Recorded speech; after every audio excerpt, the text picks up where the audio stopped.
Genocide is acceptable, or is it not?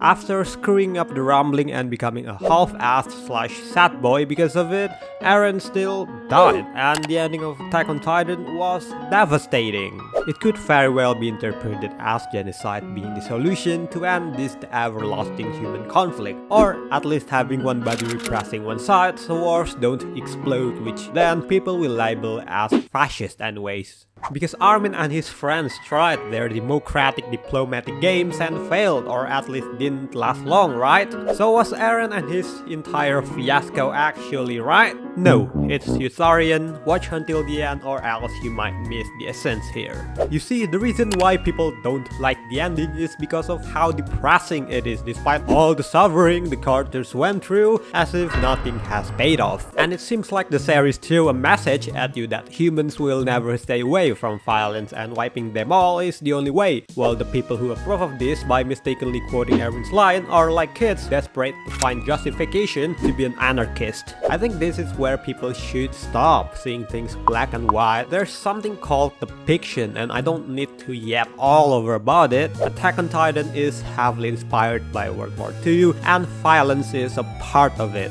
And it does not mean it promotes violence, because it doesn't. If I were to flip the case upside down, let's say the royal government arc was pro-anarchism propaganda because it emphasizes freedom. Yes, they were the freedom fighters, but that doesn't mean that the show is pro-anarchism, because what these 2D person do anyways is not even how anarchism is. Checkmate, kids. So what is with this ending?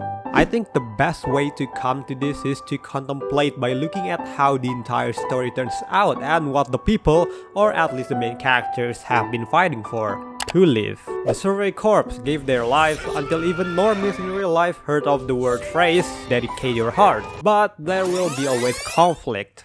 The Titans were wiped out. There was still an even more dangerous threat waiting for them across the ocean, and by the time they could form an alliance, well, we are also made realize that people tend to cooperate when they are desperate or in fear of dying, only to be skeptical of each other again when they feel no threat. Yes, it's inevitable. So it feels right to me if I guess what exactly is on Isaima's head. And instead of genocide or a highly oppressive governing body, people should get their heads up and be civil enough to man up and talk the problems out. This is what Armin and the friends are doing at the end of the episode here, and no, they did not fail miserably. The timescape possibly shows a really long period of time, which means they succeed. But humanity needs to preserve that diplomacy as long as we exist, and it is indeed impossible to live in a world without conflict, as we just said. But no, it doesn't mean you should take what Erwin and I said extremely.